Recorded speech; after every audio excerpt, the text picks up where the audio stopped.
রাধে দেহি পদ পল্লব মোদার, দেহি পদ পল্লব মোদার। আমি তোমার চরণের দাস, আমি যুগে যুগে ভক্ত চরণের দাস। এই কথাটি স্বয়ং ভগবান লিখেছিলেন কবি জয়দেবের গীত গোবিন্দে। ছোট করে একটুখানি বলবো, সেটা হচ্ছে কবি জয়দেব, আপনারা নিশ্চয়ই অনেকেই গিয়েছেন জয়দেব মেলায়, জানতো মা? হ্যাঁ, সেই কেন্দ্রবিল্ল গ্রাম কবি জয়দেব, তিনি মস্ত বড় গীত গোবিন্দ লিখেছিলেন। এত বড় গীত গোবিন্দ, তার স্বপ্ন ছিল যে আমি গীত গোবিন্দ পূর্ণ করব। বদসী যদি কিঞ্চিদপি দন্তৌ রুচি কৌমদী হরতি দরতি তিমিরমতি ঘরম স্ফুরোদ্ধর সুধাবে তব বদন চন্দ্রিমা লোচয়তি লোচন চকরম প্রিয়ে চারুশীল মঞ্জুময়ী মানমণি দানম তমসী মম জীবন তমসী মম ভূষণ তমসী মম ভব জলধি রত্নম সারে গরলে খণ্ডনং মম শিরসি মণ্ডনং দেহি পদ পল্লব মোদারম। এই যে দেহি পদ পল্লব মোদারম, এই কথাটা কিন্তু গোবিন্দ লিখতে পারে। আহা, গোবিন্দ স্বয়ং ভগবান নিজে গিয়ে লিখে এসেছিলেন। কবি জয়দেব কিন্তু লিখতে পারেনি মা। কবি জয়দেব শুধু ওইটুকুই দেহি, কিন্তু তার কলমে বারবারই আসছে দেহি পদ পল্লব মোদারম, কলমে এই কথাটাই বারবার আসছে, কিন্তু লিখতে পারছে না। কেন পারছে না? যে ভক্তের চরণ গোবিন্দের মাথায়, এটা আমি লিখবো কি করে? এ কি সম্ভব? এখানে তো আপনারা এত ভক্ত আছেন, ভগবান যদি বলে ভক্ত তোমার চরণ দুটি আমার মাথায় দাও, দিতে পারবেন? আর কবি জয়দেব তিনিও পারছেন না। কি করে সম্ভব? যিনি বিশ্ব ব্রহ্মাণ্ডের মালিক, তার মাথার উপরে একটা রমণীর চরণ আমি লিখবো কি করে? বৈষ্ণব সমাজ কি আমাকে মেনে নেবে? বৈষ্ণব সমাজ কি আমাকে মান্যতা দেবে? না না, এটা অপরাধ হবে, মহা অপরাধ হবে। চিন্তায় মগ্ন কবি জয়দেব, এত বড় গীত গোবিন্দ লিখলাম, অবশেষে শ্লোকটা লিখতে পারছি না আমি, কি হবে আমার? মনে বড় দুঃখ মাতার। হঠাৎ তার স্ত্রী পদ্মাবতী বলছে, স্বামী তুমি এত ভাবছো কেন? এত বড় গীত গোবিন্দ লিখেছো, যার কৃপায় আমার বিশ্বাস অবশেষে এই অসম্পূর্ণ নিশ্চয়ই পূর্ণ হবে। তুমি ভেবো না তো অত, যাও, সারাদিন ধরে গীত গোবিন্দ লিখছো, আগে যাও স্নান করে এসো, একটু প্রসাদ পাও, তারপরে ঠান্ডা মাথায় লিখো, নিশ্চয়ই তোমার বাঞ্ছা পূর্ণ হবে। এই কথা শুনে কবি জয়দেব হাতে তৈল নিয়ে মস্তকে দিয়ে এক পা দুপা করে অজয় নদীতে যাচ্ছে স্নান করতে। যখন যাচ্ছে বাবা, তখন কবি জয়দেব মনে মনে বলছে, হে গোবিন্দ, হে করুণাময়, শুনেছি তুমি নাকি ভক্তির ভগবান। এত বড় গীত গোবিন্দ আমি লিখলাম, অবশেষে সেই শ্লোকটা আমি কেন লিখতে পারছি না? তুমি একবার আমায় কৃপা করো। ভাবতে ভাবতে যাচ্ছে, ভক্তের বোঝা তো ভগবানই বয় মা। কি করলেন ভগবান?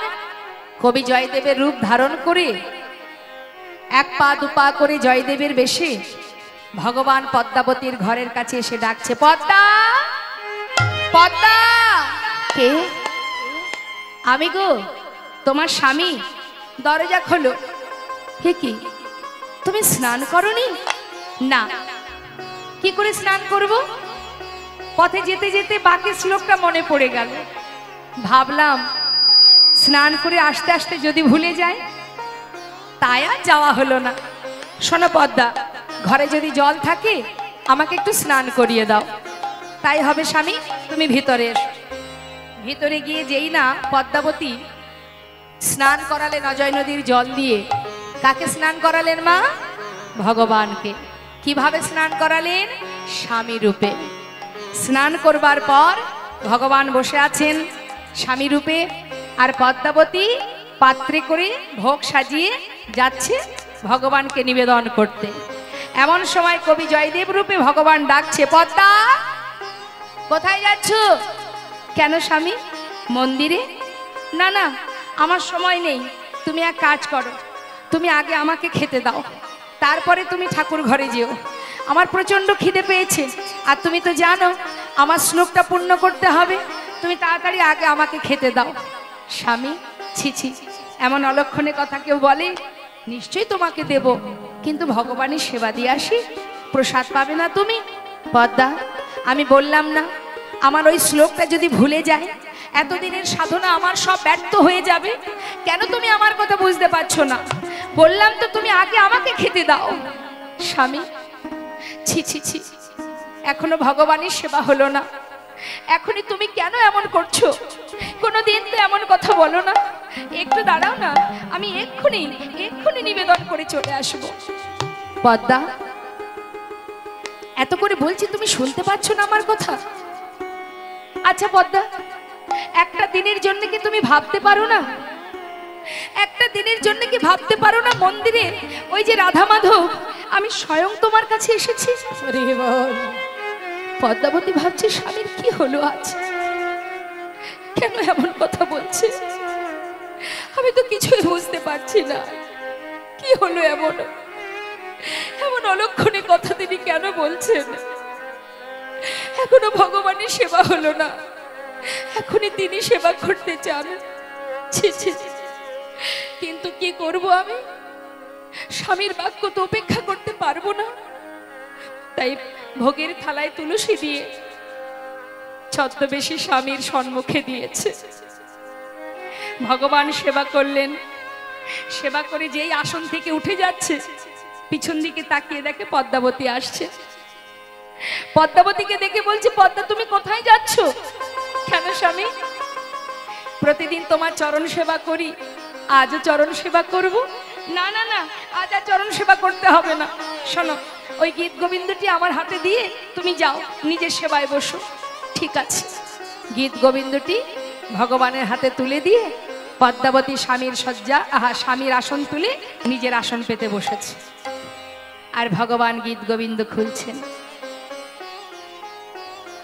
দেখছে কত সুন্দর লিখেছে তার ভক্ত। শুধু মনে মনে বলছে, গোবিন্দ ভক্ত, তুমি কি জানো না আমি যুগে যুগে ভক্ত চরণের দাস?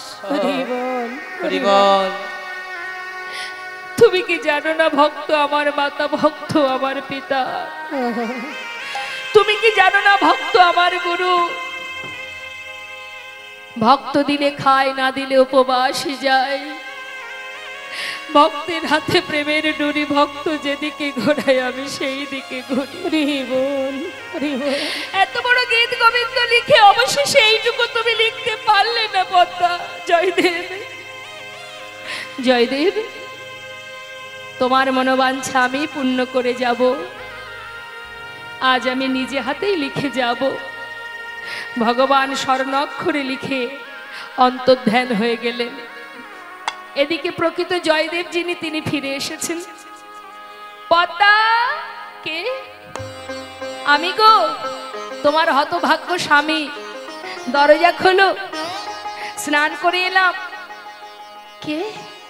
আমার স্বামী? না না না না, তুমি আমার কেউ নও, তুমি চলে যাও, আমি তোমায় চিনি না। পদ্মা, ছি ছি ছি ছি, আমি গো, আমি তোমার স্বামী বলছি, দরজা খোলো। না না, দরজা খুলবো না, তুমি আমার স্বামী হতে পারো না, তুমি ফিরে যাও। কি হলো পদ্মা, দরজা খুলছে না কেন? কেন এমন কথা বলছে? কবি জয়দেব মুষ্টাক হাতে যেই না দরজাটা খুলেছে, খুলে দেখছে পদ্মাবতী সেবায় বসেছে। তাই তো বলি, তাই তো বলি, আমি কেন গীত গোবিন্দ পূর্ণ করতে পারছি না? ছি পদ্মা, ছি। এখনো মন্দিরে ভোগ নিবেদন হয়নি, এখনো আমি তোমার স্বামী প্রসাদ পাইনি, তার আগে তুমি সেবায় বসেছো। নিশ্চয়ই তাহলে তুমি এইভাবে প্রতিদিন সেবা করো, যার কারণে ভগবান রুষ্ট হয়েছে আমার প্রতি। এই কারণে আমি গীত গোবিন্দ পূর্ণ করতে পারছি না পদ্মা। ছি পদ্মা, তুমি কি করলে? স্বামী, আমাকে এমন কটু কথা বলো না, আমি কোনো অন্যায় করিনি। করনি? তুমি সেবা করছো আবার বলছো অন্যায় করনি? হ্যাঁ স্বামী, তোমাকে সেবা না দিয়ে যেমন কোনোদিন আমি প্রসাদ পাই না, আজও পাচ্ছি না। কি বললে তুমি? আমি সেবা করেছি? হ্যাঁ, একটু আগেই তো তুমি ফিরে এলে, আমার হাতে স্নান করলে, আমি মন্দিরে ভোগ নিবেদন করতে গেলাম, তুমি বাধা দিলে আমায়। নিজে সেবা করলে সেটা, আমি তোমায় চরণ সেবা করতে যাচ্ছিলাম, তুমি বললে যেতে হবে না পদ্মা, তুমি সেবায় বসো। তাই আমি সেবায় বসেছি। তোমার হাতে গীত গোবিন্দ তুলে দিলাম, তুমি সেই গীত গোবিন্দের শ্লোক পূর্ণ করেছো পদ্মা। আমি গীত গোবিন্দ লিখেছি। একটু দাঁড়াও, আমি একটু দেখে আসি। ছুটতে ছুটতে মন্দিরের ভিতরে প্রবেশ করে গীত গোবিন্দটি হাতে নিয়ে দেখছে স্বর্ণ অক্ষরে লেখা আছে, দেহি পদ পল্লব মুদার, দেহি পদ পল্লব মুদার, দেহি পদ পল্লব মুদার, দেহি পদ পল্লব মুদার।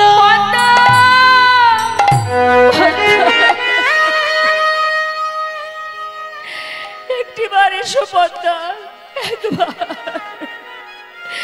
একবার এসে দেখে যাও কাকে সেবা দিয়েছো।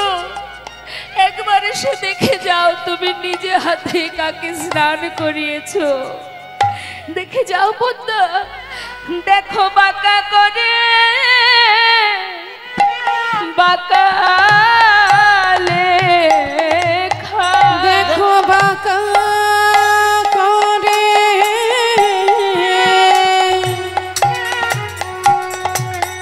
বাঁকা লেখা।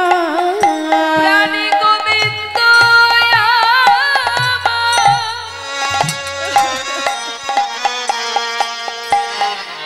সে যে লিখে গেছে বাঁকা করে, বাঁকা লেখা। প্রাণী গোবিন্দ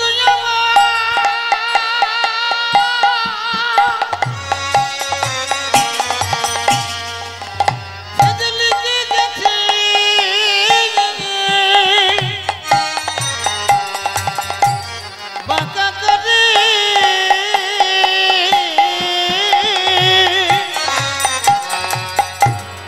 বাঁকা লেখা। সে যে স্বর্ণ অক্ষরে লিখে গেছে আমার মনোবাসনা, সে যে পুরাইছে। দেখো স্বর্ণ অক্ষরে লিখে গেছে আমার মনোবাসনা পুরাইছে।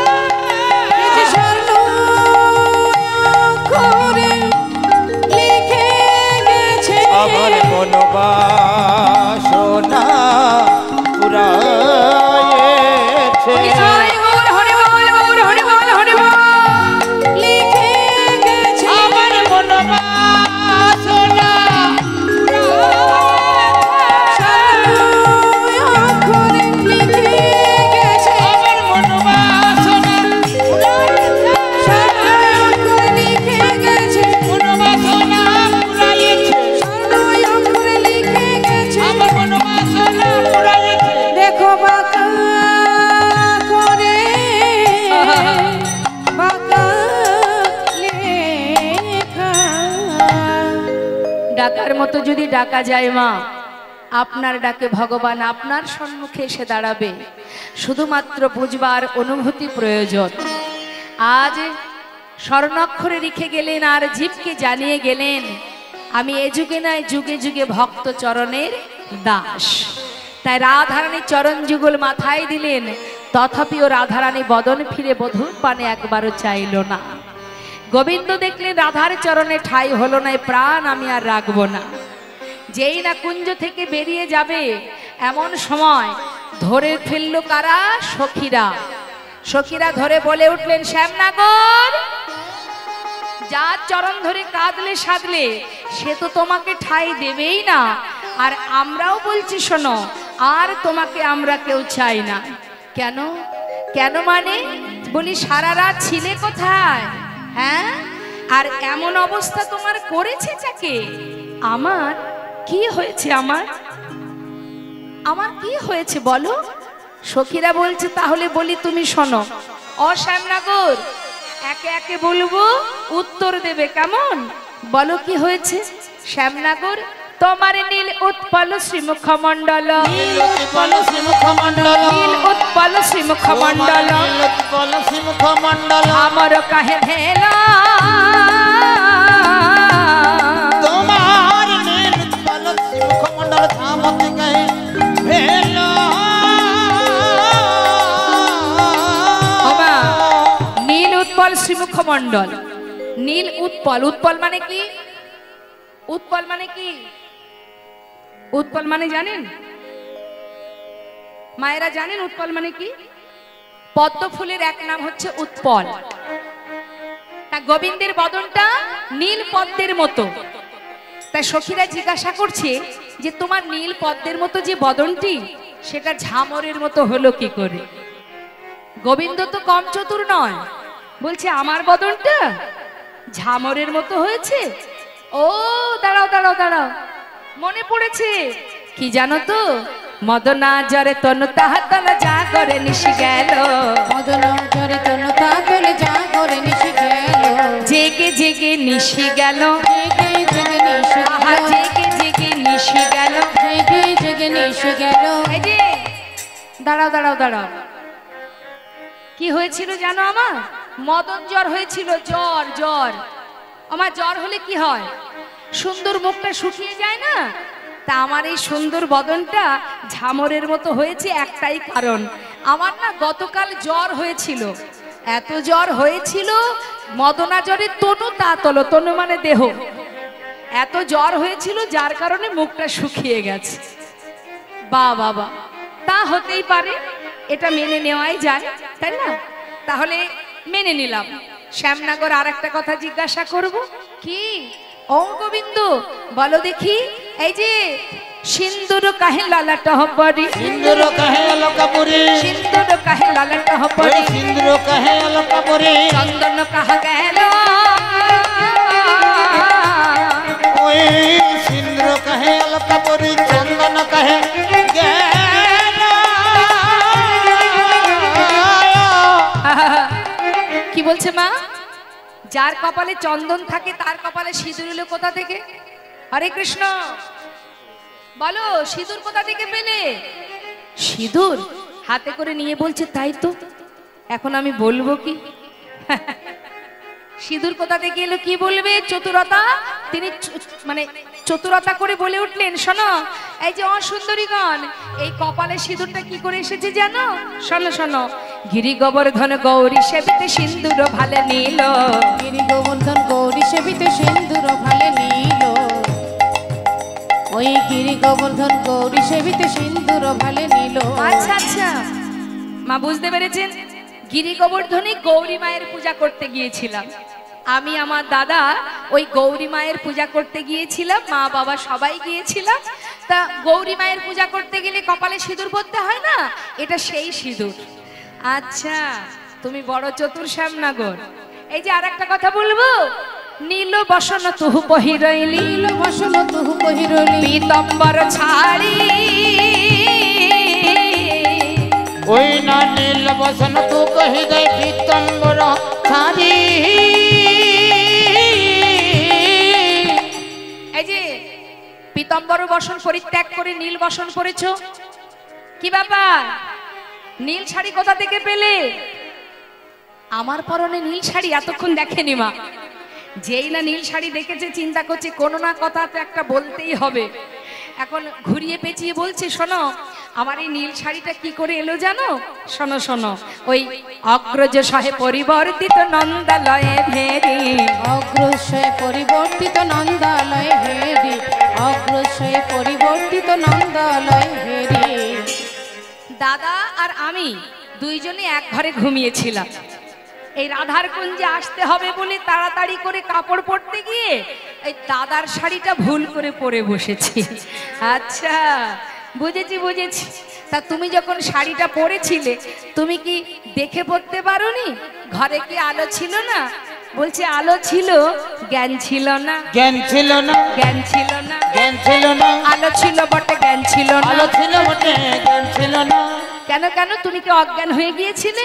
না না, রাধার প্রেমে পাগল হয়ে আলো ছিল বটে, জ্ঞান ছিল না। রাধা ভাবে বিভোর হয়ে আলো ছিল বটে, জ্ঞান ছিল না। রাধা ভাবে বিভোর ছিলাম, আলো ছিল বটে, জ্ঞান ছিল আমি না। রাধার ভাবে বিভোর ছিলাম, আলো ছিল বটে, জ্ঞান ছিল না। আহা, কি প্রেম কি প্রেম! রাধার প্রেমে পাগল হয়ে ভুল করে দাদার শাড়িটা পরে এসেছো। কিন্তু শ্যামনগর শাড়িটা দেখে কি মনে হচ্ছে জানো? হ্যাঁ, বলি দাদা শাড়ি না দিদির শাড়ি, শাড়ি না দিদির শাড়ি, দাদা শাড়ি না দিদির শাড়ি। এ তো দাদা শাড়ি না দিদির শাড়ি। দিদি দিদি গন্ধ বেরোয়, দাদা শাড়ি না দিদির শাড়ি। দিদি দিদি গন্ধ বেরোয়, দাদা শাড়ি না দিদির শাড়ি। আরে না না না, এটা মানে দাদারই শাড়ি, ভুল করে পরে ফেলেছি আমি। বেশ, মেনে নিলাম। শ্যামনগর আর একটা কথা বলবো, অঞ্জন কাহে গণ্ডস্থলে। অঞ্জন কাহে গঞ্জস্থলে। বাবা, অঞ্জন মানে কি? অঞ্জন মানে কি? চোখের কাজল। বলে চোখের কাজল মুখে এলো কি করে? হ্যাঁ, অঞ্জন কাহে গণ্ডস্থলে, অঞ্জন কাহে গঞ্জস্থলে। হৃৎখঞ্জন অধরে। ওই নয় অঞ্জন কাহে গঞ্জস্থলে, হৃৎখন্দরি অধরে। এই যে চোখের কাজল মুখে কি করে এলো? তোমার অঙ্গে তাকালে, মানে তোমার বক্ষ মাঝে দেখলে মনে হচ্ছে কেউ যেন বদন দিয়ে কামড়িয়েছে। হৃৎখঞ্জন অধরে। কে কামড়িয়েছে? উত্তর দাও।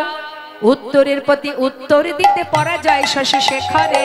উত্তরের প্রতি উত্তর দিতে পরাজয় শশী শেখরে। নাগর আমার হার মেনেছে, নাগর আমার হার আহা মেনেছে, নাগর আমার হার মেনেছে। নাগর আমার হার মেনেছে। উত্তরের প্রতি উত্তর দিতে নাগর আমার হার মেনেছে। উত্তরের প্রতি উত্তর দিতে নাগর আমার হার মেনেছে। উত্তরের প্রতি উত্তর দিতে নাগর আমার হার মেনেছে।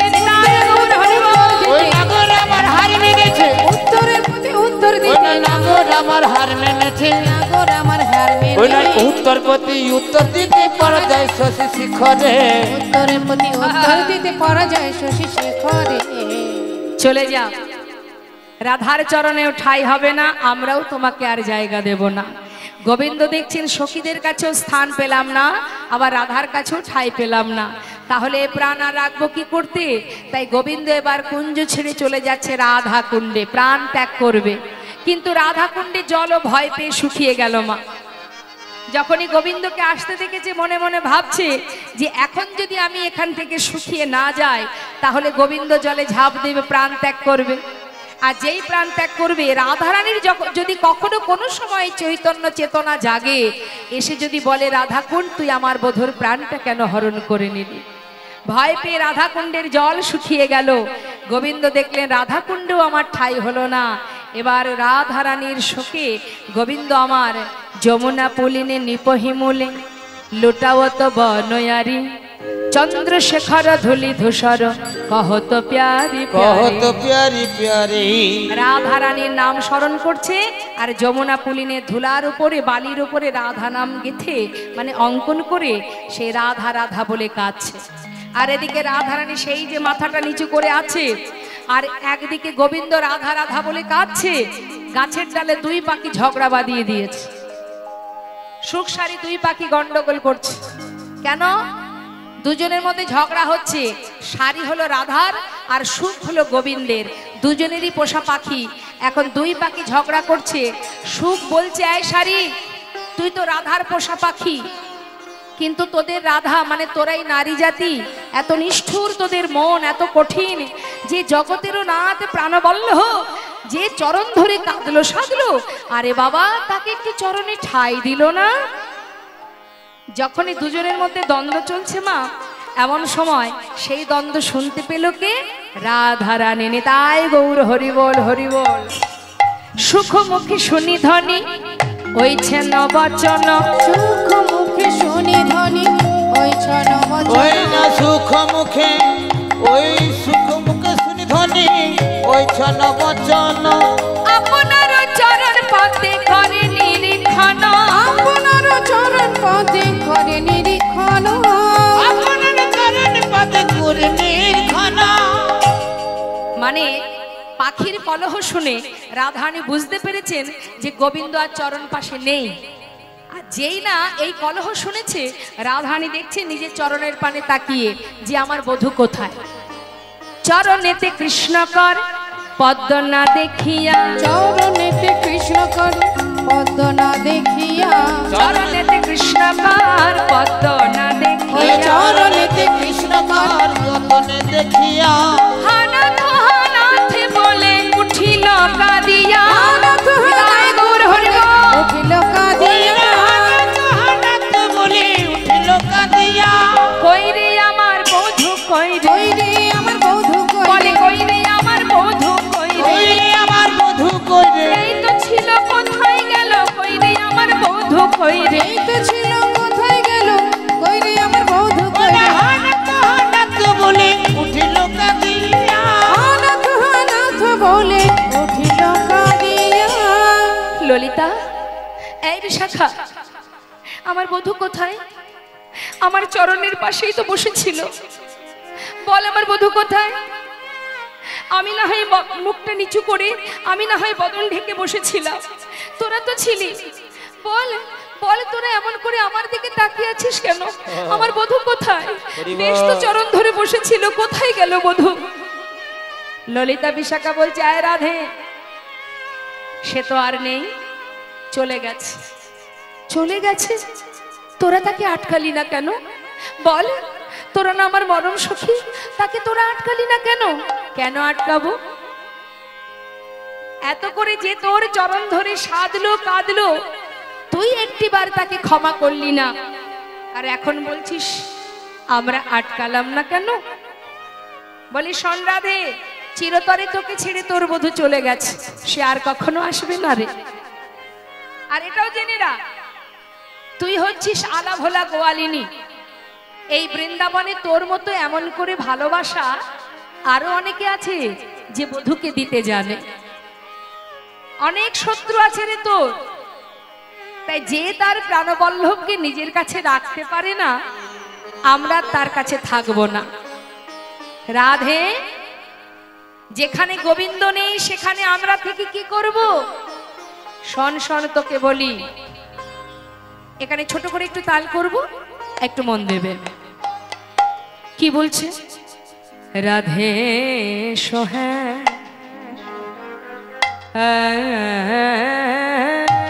ন সোহে ন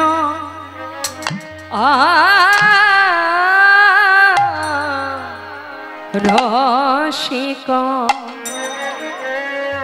সোহেন রসিক না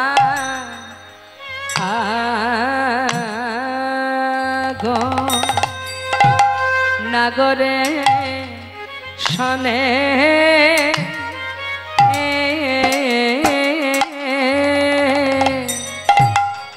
রাধে কে নো বা করিলি, কেন বা করিলি কলা রাধে? কলহ করা উচিত হয় না। আহা সোহে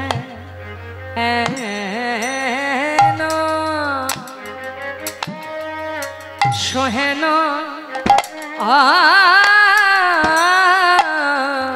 রসিক, তোর কলহ করা উচিত হয় না। তোর কলহ করা উচিত নয়, রায় কলহ করা উচিত হয় না, কলহ করা উচিত হয় না। সে যে রসবৈষ কলা গুরু, তোর কলহ করা উচিত হয় না।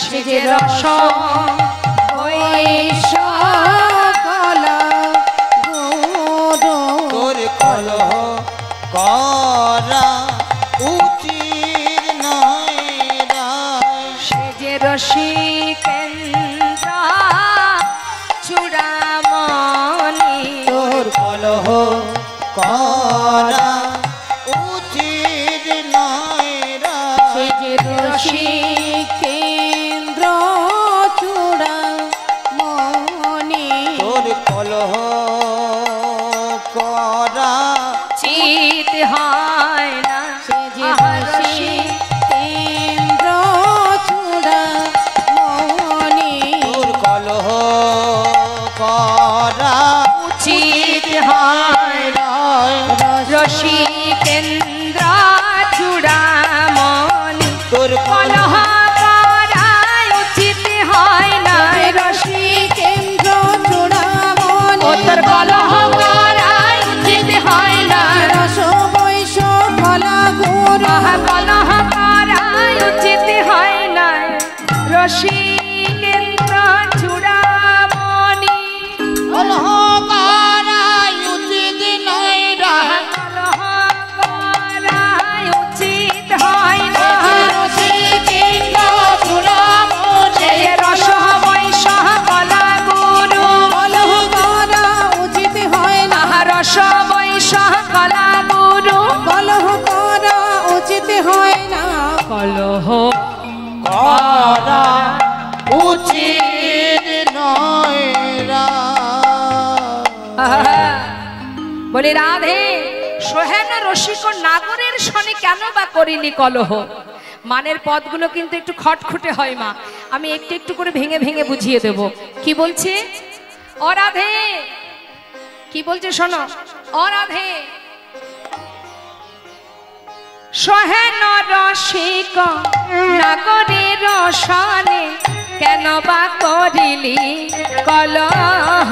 ওই সোহেন রসিক নগরের সনে কেন বা করিলি কলহ আগে না বুঝিলি কলালি কান্দালি, আগে না বুঝিলি কান্দালি কাঁদিলি, আগে না বুঝিলি কান্দিলি কান্দালি, আগে না বুঝিলি কাঁদিলি কাঁদালি, অব মুঝে কাহে বলা, অব মুঝে কাহে বলা। ওই আগে না বুঝিলি কাঁদিলি কাঁদালি, অব মুঝে কাহে বলো, অব মুঝে কাহে বলো। নিজেও কাঁদলি তাকেও কাঁদালি, ওতে নিজেও কাঁদিলি তাকেও কাঁদালি তুই নিজেও কাঁদলি আবার তাকেও কাঁদালি। নিজেও কাঁদিলি তাকেও কাঁদালি, বলে বলে রাধে এ কি করিলি, নিজেও কাঁদলি তাকেও কাঁদালি।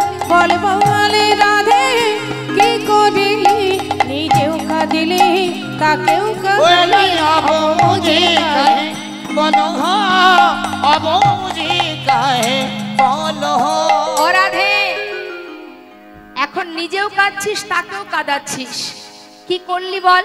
হ্যাঁ একটু বুঝে শুনে যদি কাজ করতিস তাহলে তো আজ তোকে কাঁদতে হতো না।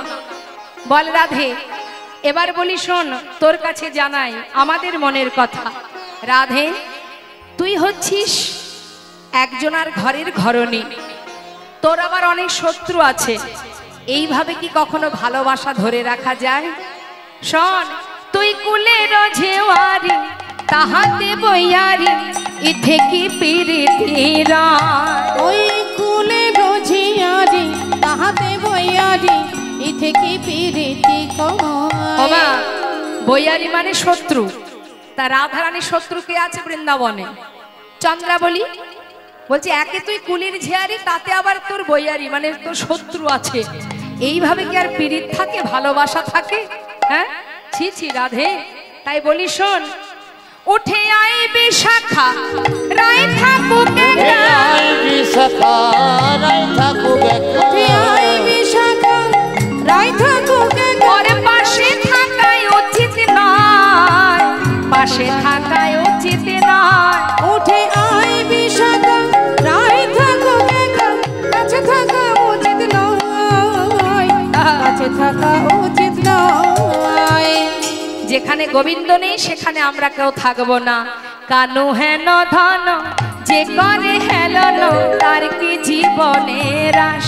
ওই কানু হেন ধন যেখানে হেলানো, তার কি জীবনে ওমা, যে জন গোবিন্দ ধনকে অবহেলা করে তার জীবনের আর কোনো দাম আছে? কোনো মূল্য আছে তার? তাই শোন শোন, তারে মরা ভালো বেঁচে কি বা ভালো, তার মারা ভালো বেঁচে কি বা ভালো, তারে মরা ভালো বেঁচে কি বা ভালো, তার মারা ভালো বেঁচে কি বা ভালো। কহে দিজ চণ্ডীদাস, কহে দিজ চণ্ডীদাস। ওই তার মারা ভালো বেঁচে কি বা ভালো, কহে দিজ চণ্ডীদাস। ওইটা কহে দিজ চণ্ডীদাস। তার বাঁচার চাইতে মরাই ভালো, তার বাঁচার চাইতে মরাই ভালো, বাঁচার চাইতে মরাই ভালো। আর বাঁচার চাইতে মরাই ভালো। যে জন কৃষ্ণ ধনে হেলা করে, বাঁচার চাইতে মরাই যে ভালো। কৃষ্ণ ধনকে হেলা করে, ও গো বেঁচে থেকে লাভ কি বলো? কৃষ্ণ তাই গৌর হরি বল। করে, কি বলো? কৃষ্ণ ধনকে হেলা করে, আর বেঁচে চাইতে মরাই ভালো। কহে দিজ চণ্ডীদাস, কহে দিজ চণ্ডীদাস। যে জন কৃষ্ণ ধনকে অবহেলা করে তার বেঁচে থাকার চাইতে মরে যাওয়া ভালো। অনেকে আছে না, দেখবেন ভগবানকে ভালো তো বাসেই না, আবার সাধুদের দেখলে ব্যঙ্গ করে, জয় নিতাই, হরে কৃষ্ণ, ঠাট্টা করে। তা সাধু যারা তারা কি বলে মা? প্রতিবাদ করে, ঝগড়া করে, বরং কি বলে? আবার বল। বরং তিনি এটাই আশীর্বাদ করেন যে মঙ্গল হোক তোর, যতবার দেখবি ততবার বলবি। এতে কি হবে? দিনে দিনে এই নাম বলতে বলতে একদিন এই নাম তোদের মুক্তির কারণ হয়ে দাঁড়াবে। তাই গৌর হরি বল। সবাই মিলে একবার হরি বল বল। যেমন ভাবেই বলিস না কেন, ইচ্ছায় হোক অনিচ্ছায় হোক, হেলাই বা শ্রদ্ধায় যে বা নাম লয়, ক্রমে ক্রমে কৃষ্ণ ভক্তির হয় উপচয়। যেভাবেই বলো না কেন।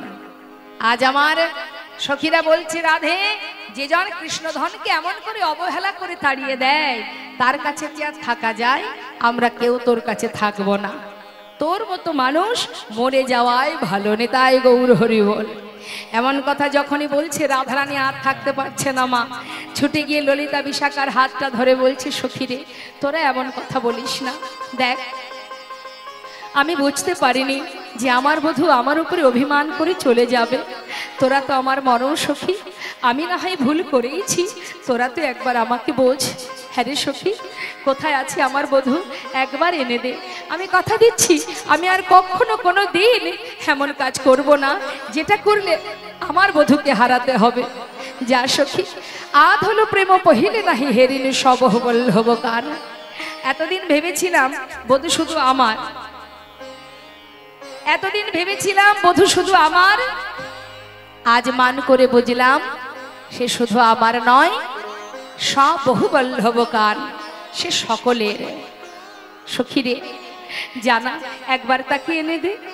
সখীরা দেখছে রাধারানী কাঁদছে, বলছে, শোন রাধে, তুই দুঃখ করিস না, আমরা থাকতে তো চিন্তা কিসের? আমরা তো আছি। আমাদের সারাদিনের কাজই হলো এটা, তোদেরকে একবার মিলন করাবো আর একবার মিলন ভেঙে দেব। তাছাড়া কি সারাদিনে আমাদের আর কোনো কাজ আছে? একবার অলংকার গড়বো আর একবার অলংকার ভাঙবো। শোন, আমরা হচ্ছি প্রেমের কারিগর।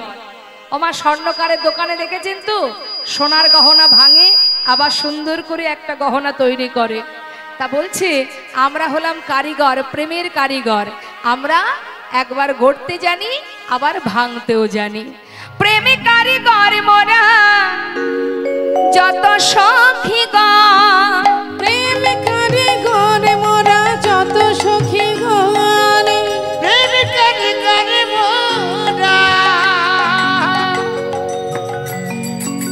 যত সুখী গণ, ভাঙিলে গড়িতে জানি পিরিতি রত, ভাঙিলে গড়িতে জানি পিরিতি রত, ভাঙিলে গড়িতে জানি পিরিতি রত।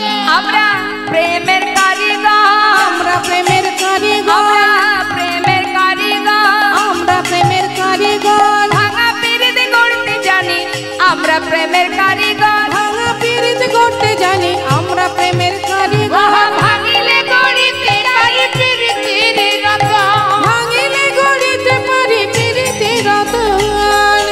আমরা হলাম প্রেমের কারিগর, ভাঙি গড়ি নিরন্তর, আমরা প্রেমের কারিগর। চিন্তা করিস না, তোকে একটা কথা বলি রাধে শোন, তোর বধূ কোথায় আর যাবে বল? আসতে কোথায় যাবে তোর বধূ? যেখানেই যাক না কেন, একটা কথা শুনে রাখ সখী রায়ধনী, সেই ঘুড়ি যত দূরেই যা, লাটাই তো আমাদের হাতে। সোকাওয়া যাব আপইয়াব, কাহা যাব আপই আয়ব, সোকাহা যাব আপইয়াব। কাহা যাব আপহিয়াব। কি বলছেন মা? সোকাহা যাব আপইয়াব, লুটাইব তব চরণে। মানে যেমন করে চরণ ধরে কাঁদছিল, আবার ওইভাবে কাঁদাবো। তুই শুধু চিন্তা করিস না, আমাদের প্রতি ভরসা রাখ। শোন শোন, ঘুড়ি যত দূরেই যাক না কেন, ঘুড়ি যত দূরেই যাক, লাটাই আমাদের হাতে। বাঁশি যেখানেই বাজাক না কেন, কি বাজবে? বাঁশি যেখানেই যাক, রাধা ছাড়া সে আন জানে না, রাধা ছাড়া সে আন জানে না। রাধা বলে বাজবে, আর রাধা বলে যখন বাঁশি বাজবে, ওই রাধা নামের সাধাবাসী সে রাধা রাধা রাধা বলে বাজবে যেখানেই যাক না কেন। তাই রাধে চিন্তা করিস না। শোন, মান করেছিস ঠিক করেছিস, মান করে কেউ কাঁদে? হ্যাঁ শোন শোন, মান কয়লি তো কয়লি, কলহে কাহে কাদোষী। মান করেছিস তো করেছিস, করে আবার কাঁদছিস কেন? কাঁদলে মানের গরব থাকে? এখানে যে মায়েরা আছেন আমি বলে দিই, যদি কখনো মান করেন, মান টান করেন নাকি? মান অভিমান হয়? করেন? অভিমান করেন? ওমা মান অভিমান করেন নাকি? করেন না? হ্যাঁ, যদি কোনোদিন মান করেছেন, খবরদার মান করে কিন্তু একদম কাঁদবেন না। কাঁদলে কিন্তু মানের গরব থাকবে না। মান করবেন তো মান করেই বসে থাকবেন। কেমন? আজ আমার সখীরা বলছে, রাধে মান করেছিস তো ঠিক করেছিস, কাঁদছিস কেন? হ্যাঁ, কাঁদিস না কাঁদিস না। মান কয়লি তো কয়লি, মান করলি তো করলি, কলহে কাহে কাদোষী, কলহে কাহে কাদোষী, কাঁদে কিরা কাঁদে কিরা, ওরে কাঁদে কিরা, কাঁদে কিরা, মানে করে কেউ কাঁদে কিরা, মানে করে কেউ কাঁদে কিরা, মানে যে নারী সর্বস্ব ধন, মানে করে কেউ কাঁদে কিরা, মানে যে নারী সর্বসুধন, মানে করে কাঁদে কিরা। মান হচ্ছে নারী জাতির সর্বস্ব ধন। নারী জাতি কথায় কথায় মান করে। মান করবি তো মানই করে থাকবি। কেমন? শোন রাধে, আমি তোকে একটা কথা বলি, তোর বধূ হচ্ছে কৃষ্ণ ঘুড়ি আর তুই হলি বৃষভানু সুতা। এই যে কৃষ্ণ ঘুড়ি, তুই সুতা, আর মান হচ্ছে পবন। মান পবনে ওই ঘুড়িটা উড়ে গেছে, কিন্তু যেখানে যা লাটায় হাতে আছে, একবার যদি টান দেব তা ঘুড়ি আবার নিচে চলে আসবে। কে করবে বল না সখী, কে করবে এমন কাজ? আমার বধূকে কে এনে দেবে? আচ্ছা, তোর বধূকে আনতে গেলে আমাদের দ্বারা হবে না, তাকে যদি নিয়ে আসতে হয় তাহলে তোর বধূ যেমন চতুর, এই চতুর বধূকে আনতে গেলে চাতুরালী সখীর দরকার। তো চাতুরালী সখী কে আছে না, সে হচ্ছে বৃন্দা সখী। যা, বৃন্দা সখীকে পাঠিয়ে দেব, বৃন্দা সখী তোর বধূকে নিয়ে আসবে। এখন বৃন্দা সখীকে যাবার সময় রাধারানী বলছে, সখী যাবি যা, আমার বধূকে নিয়ে আসবি। শোন, দেখিস মান থাকে যেন প্রাণও বাঁচে। কেমন? যাবি আমার বধূর কাছে আর আমার বধূকে ছলে বলে নিয়ে আসবি, কিন্তু এই যে আমি মান করে বসে আছি এটা যেন বধূ জানতে না পারে যে আমি তোকে পাঠিয়েছি। যাবি কিন্তু নিজের ভাবটা, নিজের কিন্তু মানটা বজায় রাখবি, বজায় রেখে তার কাছে যাবি। আগে যেচে সেদে কিছু বলবি না, যদি দেখিস তোকে ডেকে কিছু বলছে তখন তুই তাকে ডেকে নিয়ে একটু একটু করে তোর কথা জানাবি। আর শোন, এই দেখ, দেরি করবি না, আমি কিন্তু আশাপথে নয়ন দিয়ে বসে থাকবো। যেই না বলেছে, এবার বৃন্দা সখী রাধারানী কথা মতো যেই না যাত্রা করেছে বাবা, যাত্রা করার সময় রাধারানীকে বলছে, রাধে তাহলে তো চরণ ধুলি দে, এত বড় কঠিন কাজ, গোবিন্দ দর্শনে যাব, গোবিন্দ কেমন আছে সে খবর আনবো, এ তো যেমন তেমন ব্যাপার নয়। তা এই কঠিন কাজ গোবিন্দের কাছে যাওয়া, পথে যদি অনেক বাধা আসে, বাধাকে অতিক্রম করব কি করে? তাই দে চরণ ধুলি দে, তোর চরণ ধুলি মেখে তবে যাত্রা করি। দে দে চরণ ধুলি, ধুলি দে রে যাত্রা করি।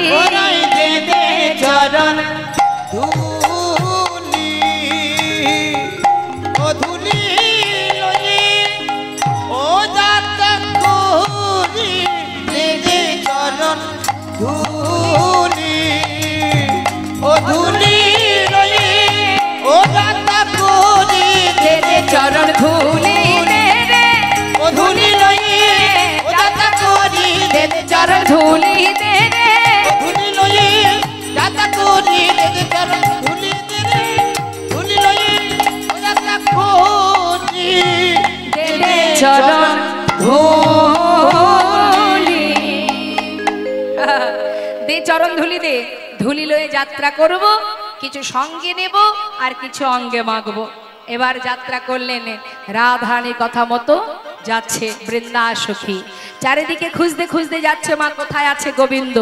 মহাজন পদাবলিতে বললেন, দেখো দেখো জিতি কুঞ্জর গতি মন্থর, জিতি কুঞ্জর গতি মন্থর, গতি কুঞ্জর গতি মন্থর, চলত সবর নারী। গতি কুঞ্জর গতি মন্থর, গমন করত নারী। যা বট তট বংশী বট বনহি বনহি হে রে, যা বট তট বংশী বট বনহি বনহি হে। ওই না যা বট তট বংশী বট বনহি বন হে রে। মদন কুণ্ড শ্যাম কুণ্ড, ওই মদন কুণ্ড শ্যাম কুণ্ড, মদন কুণ্ড শ্যাম কুণ্ড, ওই না রাধা কুণ্ড তীরে। দ্বাদশ গণ হেরত সবন শৈল কিনারে, ওই না দ্বাদশ বন হেরত সবন শৈল কিনারে। দ্বাদশ গণ হেরত সবন শৈল কিনারে। দ্বাদশ ঘন হেরত সঘন শৈল কিনারে। সব জায়গায় খুঁজছে মা, মদনা কুণ্ড শ্যাম কুণ্ড রাধা কুণ্ড, সব জায়গায় ঘুরে ঘুরে দেখছে। দ্বাদশ গণ হেরত সঘন, মানে দ্বাদশ শাখা আছে কিন্তু সেখানে কানাই নেই। বৃন্দা সখী চিন্তা করছে, তাহলে গোবিন্দ কোথায়? সব জায়গায় তো ঘুরলাম, একটু যমুনার ধারে গিয়ে দেখি। এবার যমুনার ধারে যখন দেখেছে গোবিন্দ ধুলায় গড়াগড়ি দিয়ে রাধা রাধা বলে কাঁদছে, চিন্তা করছে এই তো সুযোগ, আবার রাধারানী বলে দিয়েছে সাবধান, যেচে যেচে কথা বলবি না, তাহলে আমার মান থাকবে না। তাই বৃন্দাসখী চিন্তা করছে গোবিন্দের কাছে তো যাওয়া যাবে না, আবার আমি যে এসেছি সেটা গোবিন্দকে জানাতে হবে। তাই নুপুরে রুনুঝুনু জোরে জোরে শব্দ করতে করতে বাহু নাড়া দিতে দিতে যাচ্ছে। আর যেই না যাচ্ছে নুপুরে রুনুঝুনু শুনতে পেয়েছে কে? গোবিন্দ। শুনতে পাওয়া মাত্রই ধুলায় গড়াগড়ি দিচ্ছিলেন, চিন্তা করছে সর্বনাশ, বৃন্দাসখী আসছে যে, তাই তো, তবে কি বৃন্দা আমাকে নিতে আসছে? মনে হয় রাধারানী পাঠিয়েছে আমাকে নিয়ে যাবার জন্য। তাই গোবিন্দ চিন্তা করছে আমি যে ধুলায় গড়াগড়ি দিচ্ছি এটা যদি বৃন্দা দেখতে পায়, রাধার মান হয়তো দ্বিগুণ হয়ে যাবে। তাড়াতাড়ি করে ধুলা টুলা ঝেড়ে এবার উঠেছে, উঠে বৃন্দাকে ডাকতে যাবে, হঠাৎ দেখছে বৃন্দাসখী গোবিন্দকে পার করে এগিয়ে চলে যাচ্ছে। গোবিন্দ ভাবলাম রাধারানী বৃন্দাকে আমাকে নিয়ে যাবার জন্য পাঠিয়েছে, কিন্তু চলে যাচ্ছে কেন? তবে কি বৃন্দা আমাকে দেখতে পায়নি? পাছু পাছু যাচ্ছে, দুতি ও দুতি, ডাকতে ডাকতে যাচ্ছে। বৃন্দা দুতিকে ডাকতে ডাকতে ডাকতে ডাকতে একেবারে বৃন্দা দুতির পিছনে। গোবিন্দ মনে বৃন্দাসখী মনে মনে ভাবছে, হে গোবিন্দ, আমি তো তোমাকেই নিতে এসেছি, কিন্তু সহজে ধরা দেব না, তুমি একবার ডেকে দেখো ডাকার কত জ্বালা। আর গোবিন্দ পাছু পাছু যাচ্ছে, দুতি ও দুতি, ডাকতে ডাকতে পিছনে এসে গোবিন্দ আমার বৃন্দা দুতির গায়ে ধাক্কা দিয়ে বলছে, ও দুতি। শ্যাম না গো, বলো বলো কেমন আছো? ভালো নেই। ভালো নেই কেন? কেন ভালো নেই কেন? সারা রাত যেখানে ছিলে সেখানেই তো থাকতে পারতে, কি হয়েছে কি?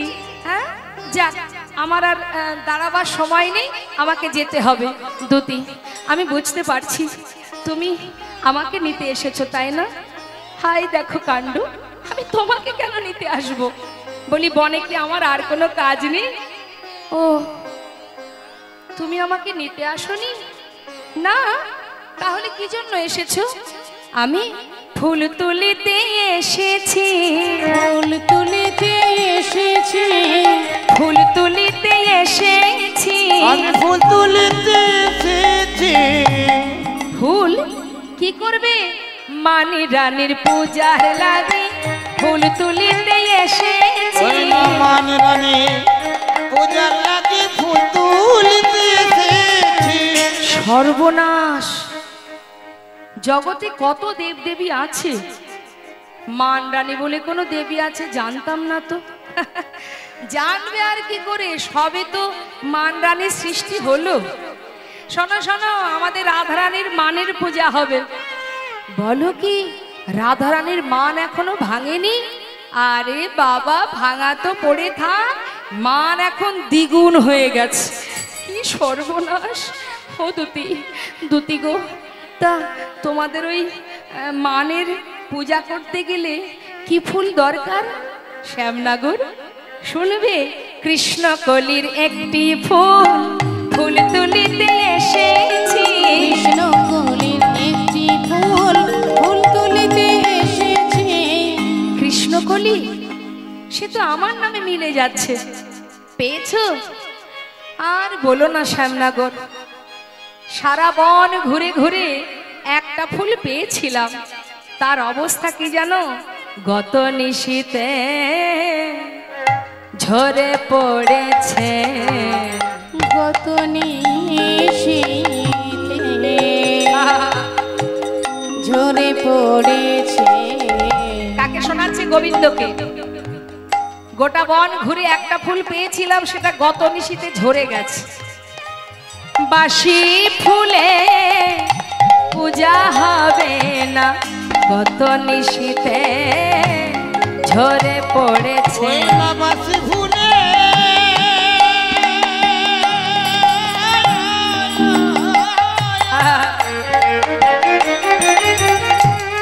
ওই বাসি ফুলে পূজা হবে না, গত নিশীথে ঝরে পড়েছে।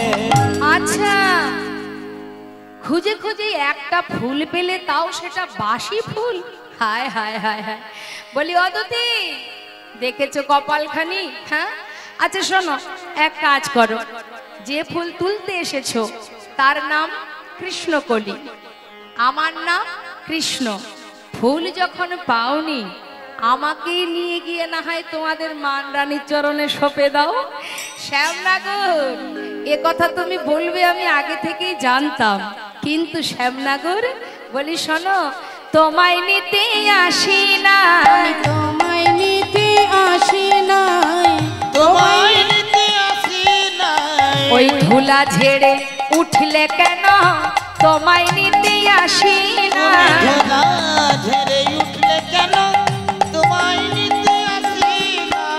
হ্যাঁ, সেটা তো বুঝলাম, বুঝতে পারছি অদিতি, তুমি আমাকে নিতে আসোনি বুঝলাম, কিন্তু বিশ্বাস করো আমি যে আর পারছি না দুতি।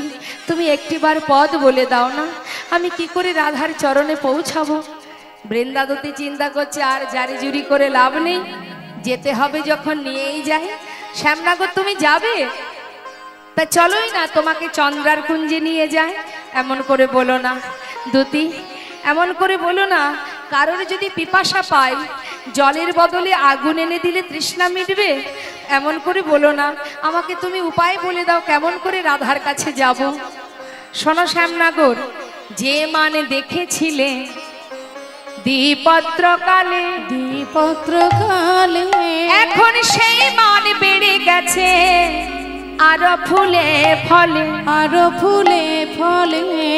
তুমি যখন চরণ ধরে কাঁদছিলে তখন মানের অঙ্কুর হয়েছিল, মানের অঙ্কুর মাত্র দুটো পাতা, আর এখন সেই মান ডালে মূলে ফুলে ফলে বিশাল বড় হয়ে গেছে, সহজে ভাঙবে না।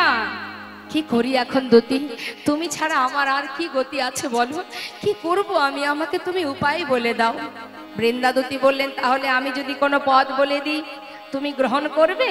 নিশ্চয়ই, তুমি যা বলবে আমি তাই করতে রাজি। তাহলে শ্যামনগর শোনো, তাহলে একটা উপায় করে দেখতে পারো রাধারানীর মান ভাঙে কিনা।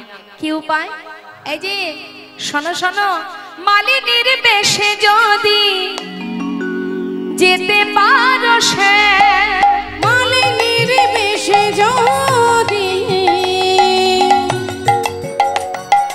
যেতে পারো, সে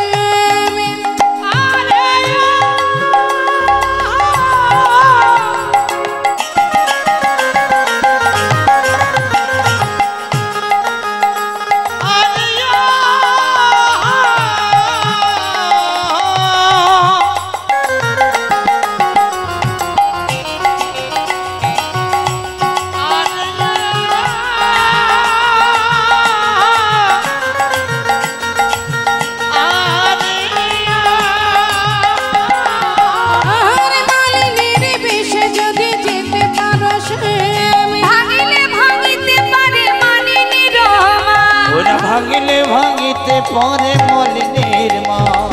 যেতে কি পারবে? তুমি যেতে কি পারবে? বলো যেতে কি পারবে? তুমি যেতে কি পারবে?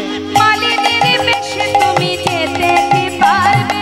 মালিনীর বেশে তুমি যেতে কি পারবে?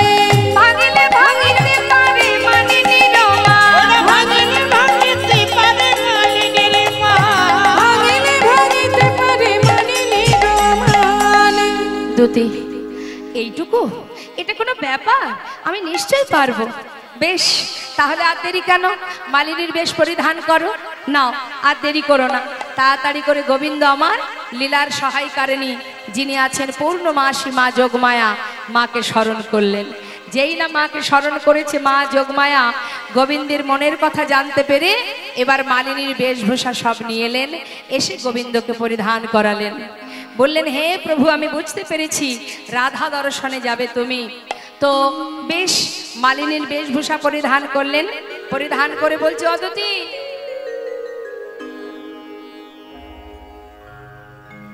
হয়েছে তো, সাজা হয়েছে? বলছে সাজা হয়েছে মানে উপযুক্ত সাজা হয়েছে। যেমন অন্যায় তার তেমন সাজা। মনে মনে বলছে, মুখে নয়। কি বললে? ভালো সাজা হয়েছে? হ্যাঁ ঠিক সাজা হয়েছে। তা শ্যামনগর তাহলে যাত্রা করো। শোনো, তোমাকে না হয় রাধারানী তাড়িয়ে দিয়েছে, আর রাধা ছাড়া তোমার তো অনেক জায়গা আছে, কিন্তু সাবধান, একটু বুঝে শুনে হিসাব করে কথা বলবে। কারণ যদি জানতে পারে যে এই ঘটনাটা আমি ঘটিয়েছি, জানতে পারলে আমাকে যদি তাড়িয়ে দেয়, তোমার না হয় রাধা ছাড়া অনেক জায়গা আছে, আমার তো আর কেউ নেই। তাই সাবধান শ্যামনগর, একটু হিসাব করে বুঝে সুঝে কথা বলবে, কেমন? হ্যাঁ যাও। শোনো, ওই ঘোমটা দিয়ে দাও, তোমার ওই বাঁকা নয়ন আর ওই জোড়া ভরু ও যে দেখবে সেই চিনতে পারবে। তো বড় করে ঘোমটা দিয়ে মালা বিক্রি করার ছলা করে বাম পদ পাড়িয়ে যাত্রা করো, যদি তোমার মনোবাঞ্ছা পূর্ণ হয়। কেমন? সাবধান। এবার বৃন্দাদুতি আগে আগে যাচ্ছে আর গোবিন্দ পাচু পাচু যাচ্ছে।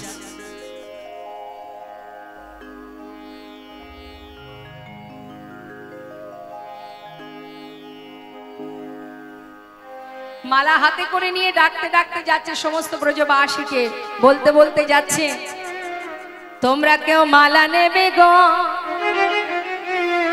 ও গো ব্রজবাসিনী।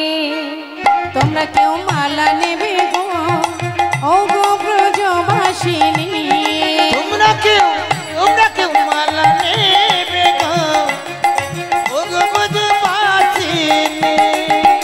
মালা এক গাছি নয় দু গাছি নয় গো, মালা এক গাছি নয় দু গাছি নয় গো, ও মালা এক গাছি নয় দু গাছি নয় গো। আমি মালার হালা এনেছি, তোমরা কেউ মালা নেবে গো, ও গো ব্রজবাসিনী। তোমরা কেউ মালা নেবে গো, ও গো ব্রজবাসিনী। ওমা, মালা বিক্রি করতে করতে যাচ্ছে তো। আর এদিকে শ্রীমতী রাধারানী কুঞ্জে বৃন্দাসখী প্রবেশ করলেন। বৃন্দাসখী গিয়ে বলছে, এই যে ওরাই, তোর বধূকে পেলাম না, কি আর করব বল, অনেক জায়গা ঘুরেছি, পেলাম না তাকে, কিন্তু হ্যাঁ আজ না হোক কাল সে ঠিক ফিরে আসবে। একটা মালিনীর সন্ধান পেলাম, তা ভাবলাম যদি তুই মালা কিনিস, তাই তাকে পথের ধারে দাঁড় করিয়ে রেখেছি, যদি অনুমতি করিস তাকে ভিতরে নিয়ে আসবো। বৃন্দাসখীর কথা শুনে রাধা বলছে, শিগগিরই যা, তাকে ভিতরে নিয়ে আয়, আমার বধূর জন্য আমি মালা কিনবো, তাড়াতাড়ি যা। এবার বৃন্দাসখী বাইরে এসে বলছে, এই যাও শ্যামনগর, অনুমতি হয়েছে ভিতরে যাওয়ার, যাও, সাবধান, হিসাব করে বুঝে শুনে কথা বলবে, যেন আমি বিপদে না পড়ি, কেমন? ঠিক আছে।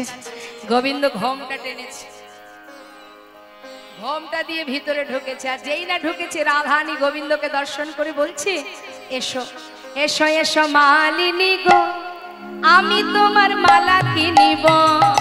এসো এসো মালিনী গো, আমি তোমার মালা কিনি গো। এসো এসো মালিনী গো, আমি তোমার মালা কিনিব। তোমার কি বানাম কথা ধামি গো, মালিনী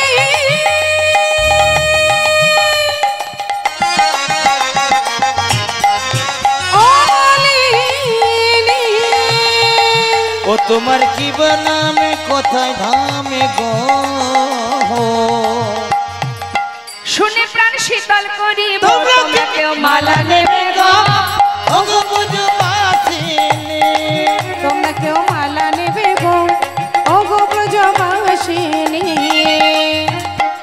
ও মালিনী এসো এসো, সারাদিন বসে আছি, তুমি যখন এসেছো তোমার মালা আমরা নেব, একটু তোমার সঙ্গে দুটো কথা বলবো, বসো। আসন পেতে বসতে দিয়েছে মা, পাতা আসনে বসা মাত্র জিজ্ঞাসা করছে রাধারানী, ও মালিনী এদিকে এসো, এদিকে এসো, বলে ফেলো। এদিকে এসো। হ্যাঁ, বলি শোনো না, বলছি যে তোমার নাম কি গো? নাম কি বলি এখন, এ তো শুনে আসিনি বৃন্দাদুতির কাছ থেকে কি বলতে হবে। এই যে তোমার নাম কি জানো না? বলছে না, জানি আসলে আমার তো অনেক নাম, কোনটা বলবো তাই চিন্তা করছি। চিন্তা হলো, মানুষের নাম বলতে আবার দেরি হয় নাকি? চটপট বলো দেখি কি নাম? গোবিন্দ বলছে শোনো শোনো, মনে পড়েছে। আমার নাম কি জানো? শোনো, আমার নাম হরিমালিনী, শোনো শোনো ও রাজনন্দিনী। আমার নাম হরিমালিনী, শোনো শোনো ও রাজনন্দিনী। আমার নাম হরিমালিনী, শোনো শোনো ও রাজনন্দিনী।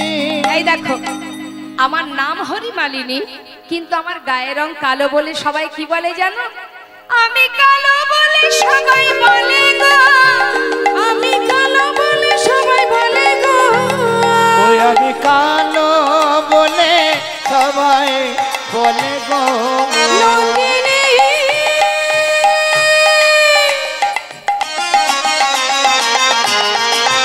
ও রাজনন্দিনী। ও গো আমি কালো বলে সবাই বলে গো। কি বলে জানো?